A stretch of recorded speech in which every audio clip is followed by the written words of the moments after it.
What happens when a €126 million wonderkid becomes football's most expensive mystery? João Félix was supposed to be the next Cristiano Ronaldo. At 19, he had the world at his feet and every major club fighting for his signature. But something went catastrophically wrong.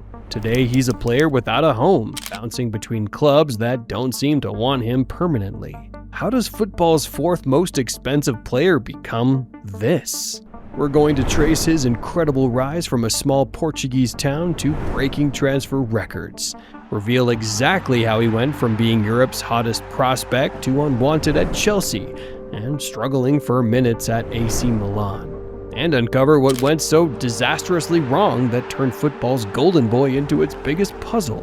What you'll discover will change how you see talent, pressure, and the ruthless reality of elite football forever. Félix's rise was meteoric, but it started quietly in Viseu, a small Portuguese city where he was born in November 1999. 7 years at Porto's academy taught him the basics, but his move to Benfica in 2015 changed everything. Within 3 years, he'd gone from Benfica B to the first team's most dangerous weapon. That 2018-19 breakthrough season was special. 15 goals in 26 league appearances for a teenager isn't just impressive, it's generational talent territory. He wasn't just scoring tap-ins either. His technical ability was undeniable. Close control in tight spaces, vision to pick out passes others couldn't see, and a finishing ability that reminded scouts of a young Kaká. Take this performance against Eintracht Frankfurt in the Europa League quarterfinals.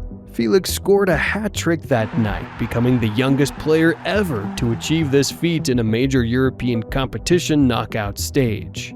European giants circled immediately, but Atlético Madrid were the ones willing to trigger his €126 million release clause. What happened next would set the tone for everything that followed and reveal the first major warning signs about his future. But first, let's examine exactly how this teenager became the fourth most expensive player in football history. The summer of 2019 turned Félix into the fourth most expensive player in football history. Atlético had just lost Antoine Griezmann to Barcelona and needed a statement signing. At 19, Félix became the most expensive Portuguese player ever, carrying expectations that would have crushed most teenagers. But here's where the problems started. Atlético weren't just buying a goal scorer, they were investing in a false nine, a creative playmaker who thrived between the lines. Félix's best position was as a number 10, where his vision and technical ability could unlock defenses. The issue? Diego Simeone had built his reputation on defensive solidity and direct football. This tactical mismatch would define the next 5 years of Félix's career. Furthermore, the warning signs were there from day one, but nobody wanted to acknowledge them. How do you fit a €126 million luxury player into a system built for pragmatism? The answer, as it turned out, was that you don't. Not only that, but the pressure of that price tag would create problems that nobody had anticipated. What followed was a masterclass in how not to integrate a creative talent into a defensive system. Félix's Atlético career started with promise, but quickly revealed fundamental problems. Over 96 La Liga appearances, he managed 25 goals and 14 assists. Decent numbers, but nowhere near justifying his price tag. More concerning was his role in the team. Despite being their record signing, he was constantly rotated, never fully trusted as a guaranteed starter. The 2020-2021 La Liga title should have been his moment. Atlético ended their 7-year wait for the championship, and Félix contributed crucial goals, including memorable Champions League performances, where he scored braces in the group stage. But even during their title-winning campaign, he averaged just 1 goal involvement every 138 minutes. Good, but not great for a €126 million investment. COVID-19 disrupted his rhythm, but the underlying tension was already clear. Simeone's performance for physicality and defensive structure meant Félix's creativity was constantly stifled. He was a luxury player in a system built for efficiency, and that fundamental mismatch never resolved itself. As a result, the frustration was building on both sides. Simeone needed results, and Félix needed freedom. Neither was getting what they wanted. Additionally, injuries started creeping in, limiting his ability to build momentum when opportunities arose. The breaking point was approaching. Nevertheless, nobody expected what would happen next. A series of loan moves that would define the rest of his career. By 2023, Atlético were ready to cut their losses. Félix's first loan to Chelsea brought brief hope. 4 goals in 16 appearances suggested a player finally freed from Simeone's constraints. However, Chelsea didn't pursue a permanent deal, and Félix found himself at Barcelona for the 2023-24 season. At Barcelona, his productivity improved significantly. 44 appearances across all competitions yielded 10 goals and 6 assists, his best output since leaving Benfica. For a moment, it looked like he'd found his level. Barcelona's possession-based system suited his technical skills, and he was playing regularly for the first time in years. Then came Chelsea's €45 million permanent signing in summer 2024. It seemed like the perfect start, but manager Enzo Maresca was brutally honest about Félix's role. He couldn't displace Cole Palmer or Christopher Nkunku, starting 11. 7 goals in cup competition showed his talent, but just 1 Premier League goal from 3 starts told the real story. He was a squad player in another elite club. The January 2025 loan to AC Milan represented another reset. His debut goal within 12 minutes against Roma in the Coppa Italia briefly reignited hope.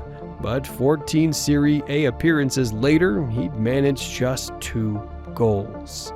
The pattern was becoming impossible to ignore. Brief flashes of brilliance followed by prolonged periods of inconsistency, which led to an obvious question. Why couldn't a player with such obvious talent find consistency anywhere?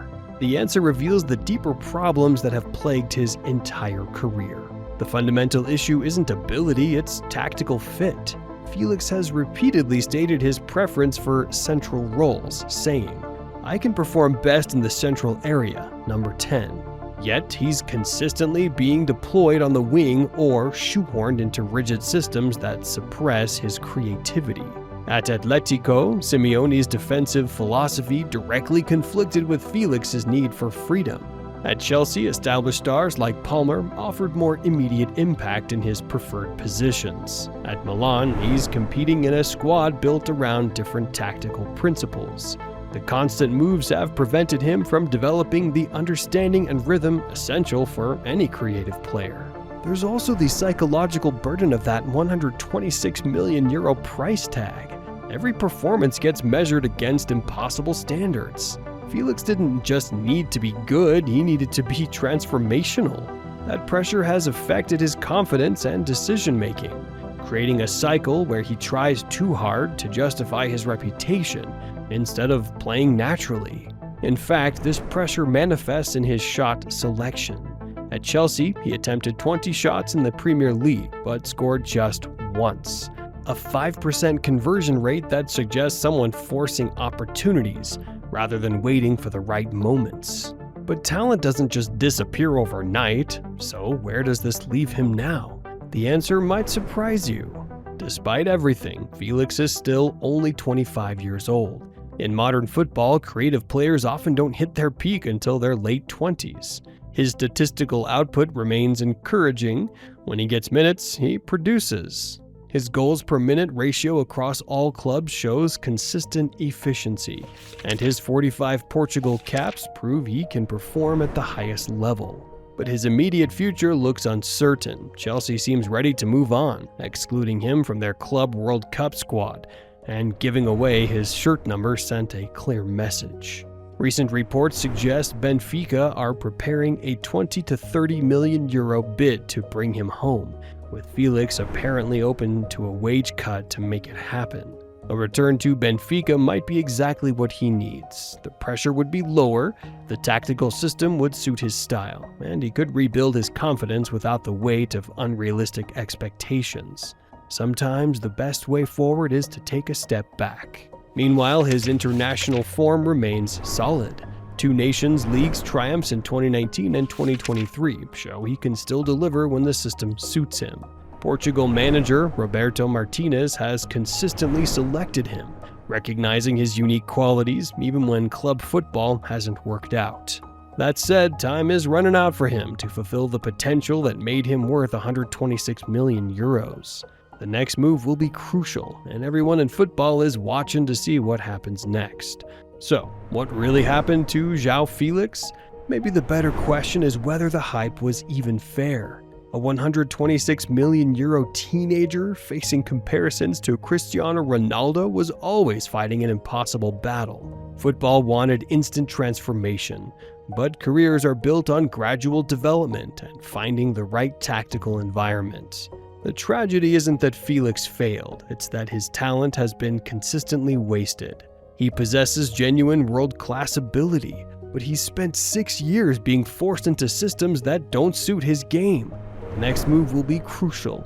Can he finally find a system that maximizes his strengths rather than exposing his limitations? At 25, his story is far from over. The Portuguese wonderkid is still there, waiting for the right opportunity. Whether that comes at Benfica, Milan, or somewhere else entirely, one thing is certain. João Félix has too much talent for this rough patch to last forever. His career stands at a crossroads. The next few months will determine whether he becomes another cautionary tale about potential unfulfilled, or finally finds the environment to showcase the ability that made him worth 126 million euros in the first place. Consequently, his situation reflects a broader problem in modern football: the pressure to justify massive transfer fees immediately, regardless of tactical fit or developmental needs. Félix might be the most expensive example of this phenomenon, but he's certainly not the only one. What do you think? Can João Félix still reach the heights everyone expected, or has his moment already passed? Let me know in the comments below, and if you enjoyed this deep dive into one of football's most intriguing careers. Make sure to hit the like button and subscribe for more stories like this. Don't forget to turn on notifications so you never miss our latest uploads. We've got plenty more football mysteries to unravel.